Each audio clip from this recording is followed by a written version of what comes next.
Let us begin with a truth you may have felt, but never quite named.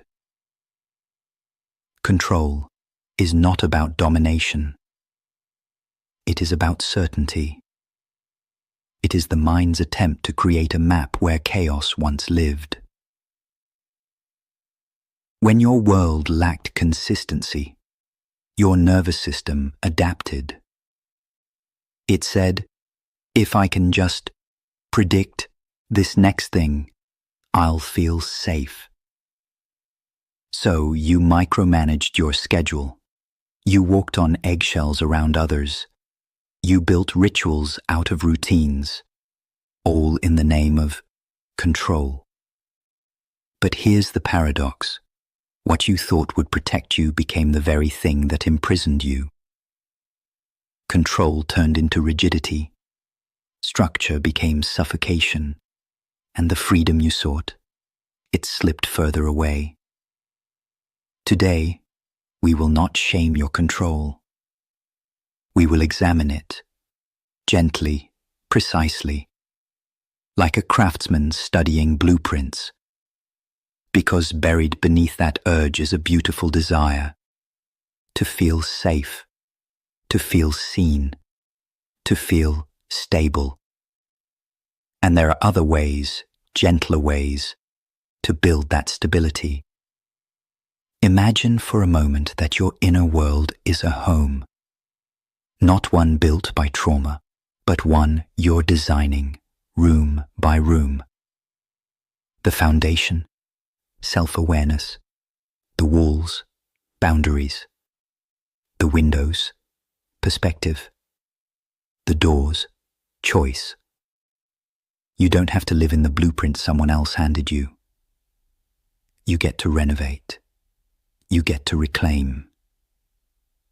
This is the psychology of architecture. Not just how buildings are made, but how inner stability is formed. You can still have structure, but one that flexes, that breathes, that honors your humanness. Let us unlearn the fortress and reimagine the sanctuary. Control is not the enemy. It is the invitation to explore the fear beneath it and to replace rigidity with rhythm. In this hour, we'll walk through the architecture of your mind. One wall, one window, one word at a time. Let us now observe the subtler threads, the fine print of your behaviors. Control doesn't always roar. Sometimes it whispers, in the way you correct your tone mid-sentence, in how you over-explain a decision, in that urge to double-check just one more time. These are not failures. They are patterns, micro-patterns, quiet mechanisms that once protected you from shame or surprise or rejection. Perhaps you had to predict moods in childhood, or manage adult emotions too young, or make yourself small so others could stay comfortable. Your nervous system became an analyst, constantly scanning, optimizing, deferring. Now, as we explore today, our aim is not to remove these instincts, but to rewire them. To give your body new signals. You are safe now. You don't have to anticipate everything. You get to be spontaneous. This is neuroplasticity in motion. One gentle reframing at a time. Let us challenge a common myth that certainty equals safety. It's tempting, isn't it, to believe that if you just had all the answers, the schedule, the outcome, the script, you'd feel okay. But certainty is a moving target, and chasing it often leads to anxiety, not peace. True safety, on the other hand, is built inside your body. It lives in breath, in presence, in regulation. Certainty is external. Safety is internal. One can vanish with a phone call. The other is a practice you return to. What if we stopped demanding guarantees and started cultivating steadiness? Today, you can begin small. A pause before reacting. A breath before deciding. A reminder, I can handle what comes. That is safety, and it is far more resilient than certainty ever was. Let us now entertain a revolutionary idea. What if you no longer needed control because you developed trust? Not blind trust in others, but deep, embodied trust in yourself, in your capacity to respond, to adapt, to repair. Control says, I must prevent pain. Trust says, I can move through pain. Control builds walls. Trust opens windows. One is a fortress. The other, a living structure with doors that breathe. Consider this. You don't have to architect alone. The relationships in your life can become co-creators, not just variables. Boundaries help, yes, but so does collaboration. To say, here's what I need. To ask, what helps you feel safe too? You're not surrendering safety, you're upgrading the blueprint from solo survival to shared stability. Rigid structures may feel safe, but they cannot bend. And what cannot bend, breaks. Flexibility, then, is not weakness. It is wisdom. It says, I can shift when needed. I can pause before reacting. I can change my mind without losing my identity. This is the emotional architecture of maturity. Let's reflect. Where have you made rules that no longer serve you? Where has structure become punishment? Today, you have the right to remodel, to declare, I built that rule out of fear. Now I build from compassion. You are not locked into the blueprints of your past. You are the designer now. Let the structure hold you, but not harden you. Let it evolve. Let it breathe. Let us apply logic to something deeply emotional, letting go. Letting go is not forgetting. It is not pretending the past did not occur. It is a recalibration. Imagine a structure that once held meaning, a tower built of memories and expectations. But now that structure leans. Cracks form. It no longer supports the life you're building. Letting go is not demolition. It's engineering. You assess the damage. You salvage what's still strong. And you rebuild with intention. It requires humility. It requires grief. But also immense courage. Letting go is not weakness. It is wisdom in motion. Strategic release. And often, it's not just one moment, but a series of permissions. To feel, to revise, to move forward. After we strip away what no longer serves, what remains is truth. And sometimes that truth is quiet, unadorned, unimpressive to others. but deeply yours. Control tries to decorate, to make pain palatable, to package complexity into certainty. But healing does not need performance. It needs honesty. So what is left when the need to impress falls away? When you no longer chase applause? When safety is internal, not conditional? That is where the real you lives. And that version does not need fixing, only honoring. Today, we acknowledge that version, not the mask, not the fortress, but the architecture beneath it all. This is the integrity of inner design. What remains is what's real. Let us imagine your emotional landscape as a blueprint, not of walls and doors, but of memories and meanings. Every experience etched a line, some deep like carved stone, others faint like pencil sketches on tracing paper. You inherited some of it, cultural codes, familial scripts, unspoken rules about how to feel, how to speak, how to survive. But here's the truth, a blueprint is not a prison. It's a guide, one you can revise.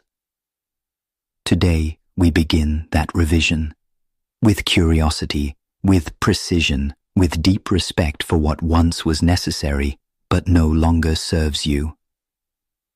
You may find rooms you've avoided entering for years, memories still under construction, patterns that leak through the foundation. That's okay. This is not demolition work. This is renovation. And you, dear architect, have full creative control now. The right to redesign your emotional home is sacred. Not everyone will understand why you changed the layout, why you removed certain doors, or built new ones with locks. They may say, "You've changed," and you have. Because growth, real growth, requires spatial honesty. Where does this pattern still fit? Where does this person still belong? Boundaries are blueprints, and your emotional home needs both entry points and exits. You're allowed to redesign it without guilt.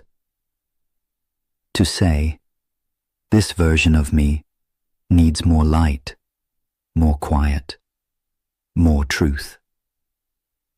And if someone doesn't respect the new design, that is not your burden. It is their resistance to evolution.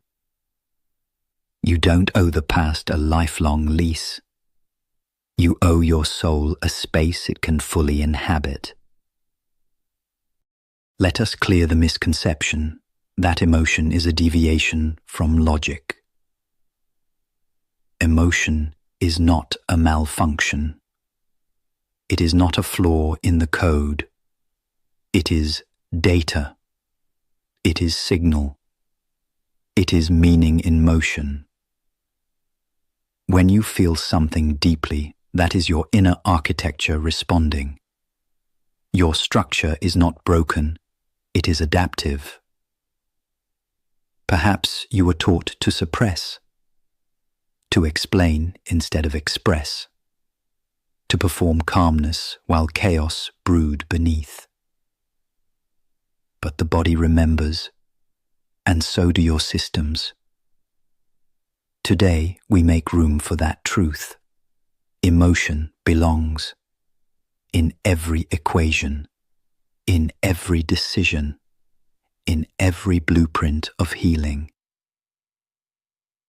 You are not less rational for feeling.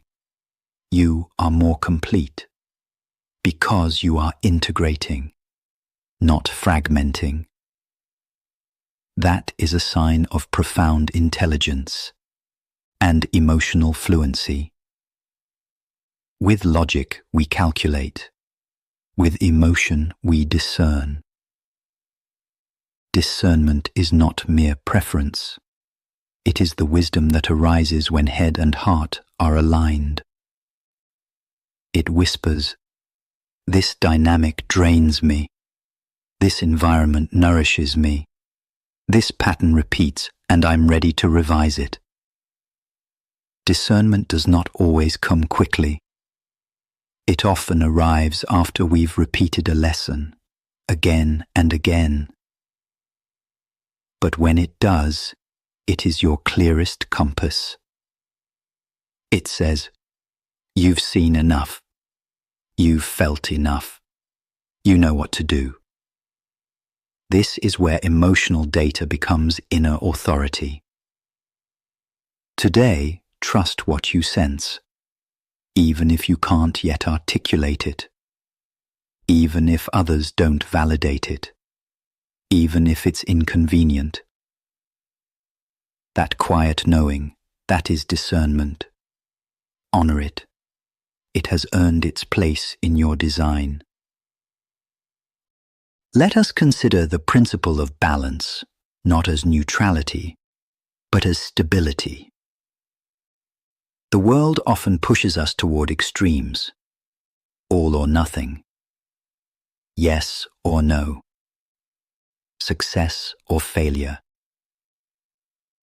But equilibrium lives in the middle.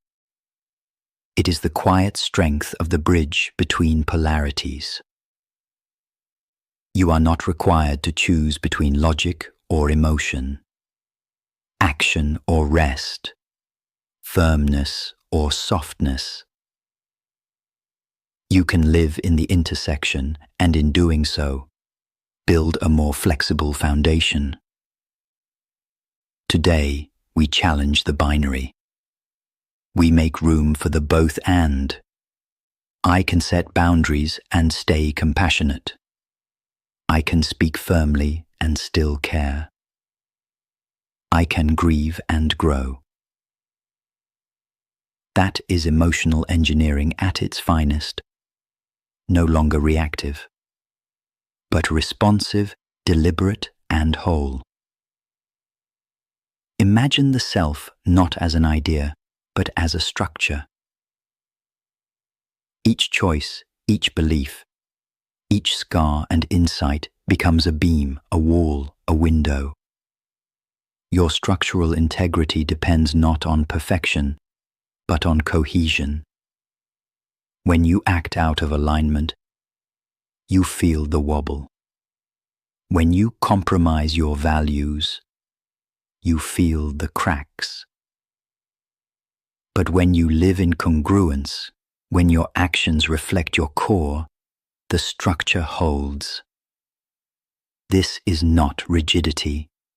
This is resonance. The more you speak truthfully, the stronger your voice becomes. The more you live authentically, the more space you create for others to do the same. Your structure becomes a sanctuary, not just for you, but for every soul who enters your presence.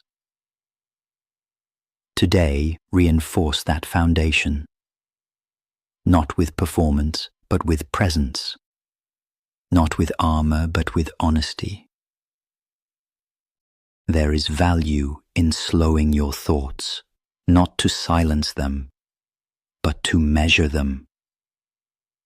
The measured mind is not emotionless. It is intentional. It does not rush to label, but listens. Not every thought is urgent. Not every emotion is a command.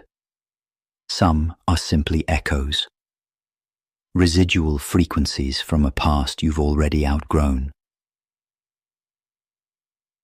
In cognitive practice, we call this awareness. In wisdom traditions, we call it discernment. Either way, You are not your first reaction. You are the response you choose after the pause. Today, take that pause. Even for a second, let your breath intervene between trigger and reply. That pause is power. That pause is freedom. That pause is you rewriting your mental architecture. It is possible to think clearly and still be kind.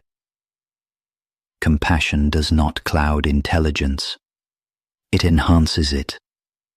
It adds depth to your logic, context to your insight, humanity to your analysis. When you apply compassion to thought, you ask better questions, not just, what is wrong, but what has happened here? You see the hurt beneath the habit, the fear beneath the resistance, the longing beneath the anger. This is not naivety. It is wisdom matured by empathy. Compassionate thinking leads to wise boundaries. It's not about excusing behavior, but understanding enough to act with clarity and grace. You are allowed to hold both truth and tenderness, to think with your whole self. Today, do just that. Language shapes perception. What we name, we notice. What we reframe, we release. So much of your inner world has been constructed from the words you've inherited. You're too much. You're too sensitive. You're not enough. But today, we revise that language. You are not too much. You are profound. You are not too sensitive. You are attuned. You are not lacking. You are still forming.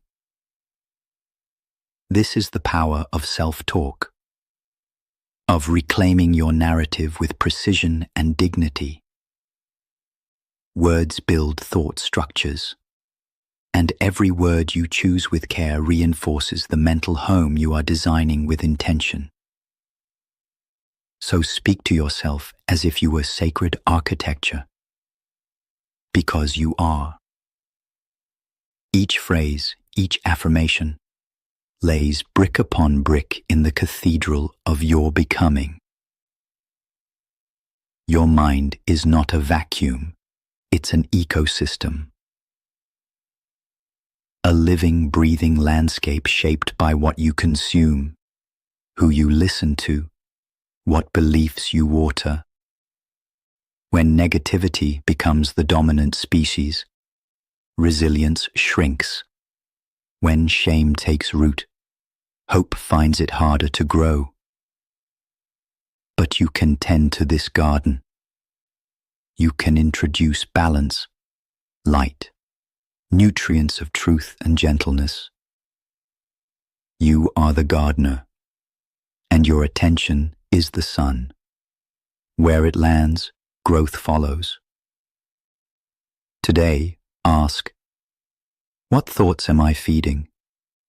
What ideas need pruning? What voices belong outside my gates?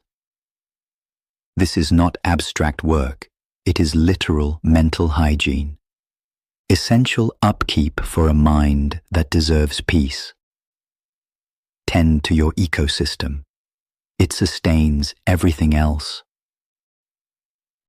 Let us elevate thought, not as a tool, but as an act of dignity. In a world that rewards speed and noise, your contemplative silence is revolutionary. When you pause to think, to weigh, to wonder, you assert your autonomy. You are not a reaction machine. You are not a trend echo. You are not a mouthpiece for mass opinion. You are a sovereign mind, capable of depth, of nuance, of revision. Every time you choose to think instead of react, to reflect instead of attack, you honor the sacred architecture within. That is not weakness, it is evolved strength. It is the foundation of wisdom in motion. All this reflection, this inner refinement, it leads somewhere. It is not only for your healing, but for the healing of others through you. Your clarity becomes guidance. Your regulation becomes safety. Your compassion becomes contagious. When you step into the world with a well-ordered inner life, you shift the energetic architecture of every space you enter. This is how minds build cultures, how healing ripples into systems, how reflection becomes revolution. You are not just managing your mind, you are preparing it to build, to serve, to restore what chaos has fractured. And you are not alone in this. At 8 a.m., Zara Khan awaits to help you bring your truth into communication, into connection, into community. But first, let this final breath of reflection settle you into self-trust. Because